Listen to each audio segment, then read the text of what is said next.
Today we are going to be talking about what I have loved going from my Xbox One X to my Series X. Let's get into it.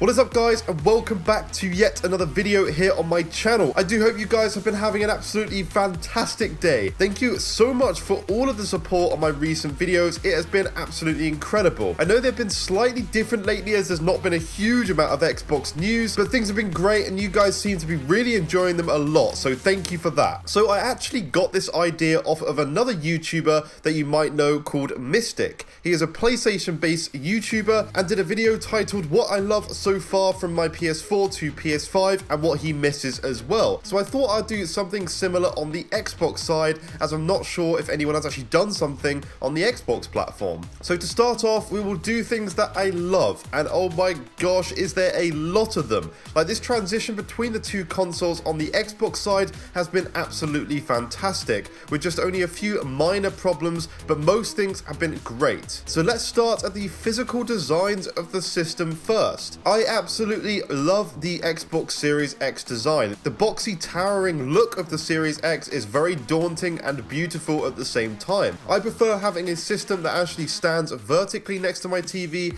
I think it looks so great, and I much prefer this over the Xbox One kind of horizontal looking system. The only thing I would have loved to have seen is if those green bits on top of the Series X were actually LEDs and were lights that were coming out of the system. But at the same time, I'm thinking, well, if it's next to my TV, I don't want any reflections and stuff like this. But the cool thing would be if you could turn the lights on and off and things, and you know, at least it would be an option. But if it was just sitting there when I walked into my room with this green glow coming out the top of the Series X, that would have just been gorgeous. So overall, I actually do prefer the design of this over the last generation of Xbox systems, so I'm really glad they've chosen to go this route. Right, so now let's go on to the software of the system and the UI. So a lot of people have mixed feelings about this. So let me tell you my thoughts. I actually really like it. It is essentially identical to the Xbox One and the Xbox One X, which they have developed over time. So rather than going the route of the PS4 to PS5 jump, where they decided to redo the entire skin of the software, Xbox have decided to keep their software the exact same and improve on it from there. Call them boring if you like, but there are some pros to doing this. I have always liked the later versions of the Xbox software. I think it's really intuitive and easy to use at the same time. Really wasn't at first though, guys. Seriously, it really was bad when it first launched on the Xbox One. And this is why I think maybe they should have given it a small refresh. One of the biggest things when talking to any of my friends who are consider switching from PlayStation to Xbox is that they hate the menu.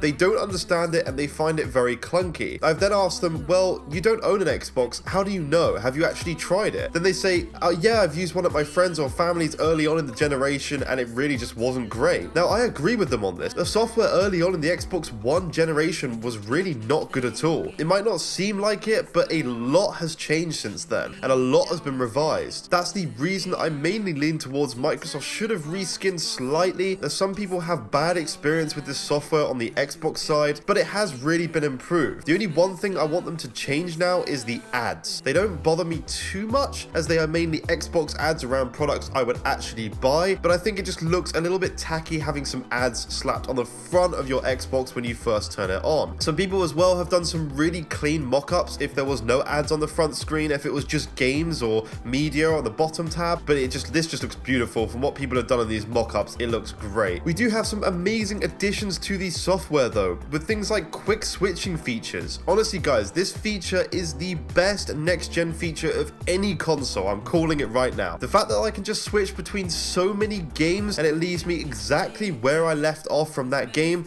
is insane. And trust me, this is so important when you have a feature like Game Pass with like tens of games that you get each month that I'm desperately wanting to play. You need this feature to be able to quickly switch between them. Right now, I'm going between playing Outriders, The Outer Worlds, and also Hellblade: Senua's Sacrifice, and that's just 3 games that I'm doing right now. I have more on my backlog, but just being able to switch between them, not have to close close the game and reboot it and re-go through all the loading screens is such a good feature. But anyway, it's so easy with this software now to access things like Game Pass with just a couple of buttons in the menu, and you're straight in Game Pass with all these incredible games to look through. It's easy to get to your media. You can pin tabs in the start bar and stuff. It's just a really good software now that you can get to things much better than ever before. So right now, guys, in terms of the actual games, we're at that really awkward time in gaming where 2 next-gen systems have just released and not a huge amount is coming out right now. We are at the time where we get some really weird games coming to the next-gen systems, as the devs think that a lot more people will buy them, as there isn't a lot on the next-gen systems right now. So they release these tacky, crappy games on Xbox Series X and PlayStation 5 in hope that people just buy them because there's not a lot else to play right now. But to be honest, this isn't the case. I've actually been having a great time with many different games. I played some fantastic games on my Xbox, like the Gears 5 Hivebusters DLC was absolutely fantastic, so I had a great time with that. I've been playing the Halo Master Chief Collection on my Series X as it's got boosts for Series X. I've also enjoyed playing Hellblade, and that looks gorgeous on the Xbox Series X. Then recently we've had some incredible games coming to Game Pass.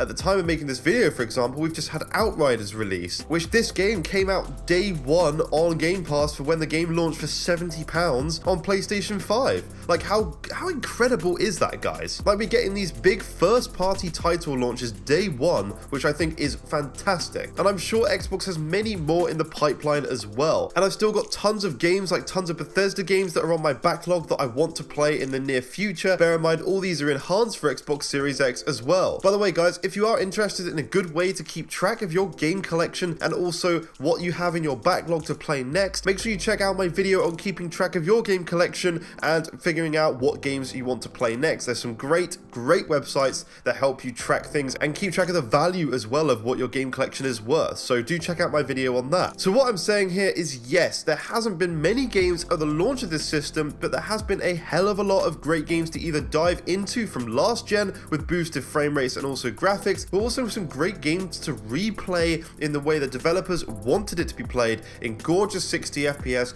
gorgeous 4K, whether it's upscaled or whatever. But the point is, so many of these games from last generation have been improved and are ones that I have dived back into and had a much better time than I had before with them. But going on to little things like in terms of the controller for this generation, I think it's been fantastic. The low latency of the controller has been awesome, but not a lot else has actually changed with the controller, and I must say I'm glad about that. The Xbox One controller was my favorite controller of all time. They've improved the feel of the Xbox Series X controller. It feels a lot better than the One controller now, but nothing has been added like adaptive triggers or anything like that. Personally, I didn't like the adaptive triggers in the PlayStation 5. I found it annoying when trying to trigger pistol fire in any game that I play, and it's resisting me and stuff. So I'm glad that Xbox stuck to their basics here, really improved on the controller, the feel of it and the latency, and it's just now my favorite controller of all time. And now let's get on to things that I missed, because there's got to be some stuff here, right? Well, to be honest, guys, no, there really isn't. I don't miss anything at all from last generation on Xbox. Any features that are on the Xbox One X have come across to the Xbox Series X, as the software is exactly the same. The games from last gen and the many generations before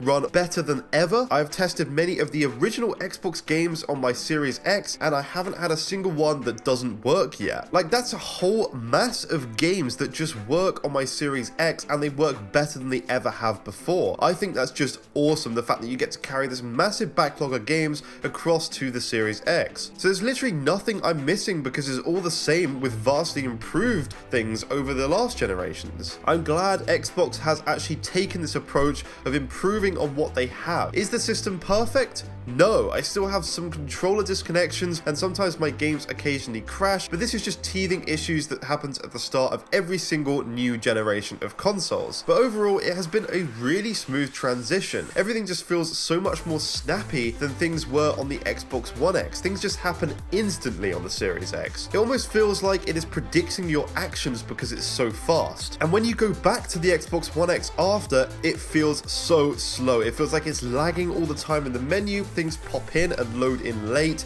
It's just really hard to use any other console after being on the Xbox Series X, and yes, for me, this includes the PlayStation 5. The PS5 to me, with missing features like quick resume and quick switching between games, just makes the system feel slow to me. And no, I'm not saying the PS5 is a bad system. I love my PS5 too. I'm just saying that the Xbox for me is the superior system. On top of this, at a hardware level as well, the Xbox is the most powerful console ever made, and you will, as you already have seen, and start to see more gaps between the Xbox Series X and the PlayStation 5 over the course of this generation. Anyway guys, I don't want to get into any console wars or anything like that, but this has been my thoughts on the switch between the two platforms this generation. Thank you so much for watching my video. I do hope you have enjoyed it. If you have, please do consider dropping me a like down below. Also, if you are new to the channel as well, please do consider subscribing to keep up with the latest and greatest Xbox and gaming news in general. There's so much more to come on this channel, and I have so much that I'm excited to show you. But thank you so much for now. Have a fantastic day, guys, and I will see you in the next one.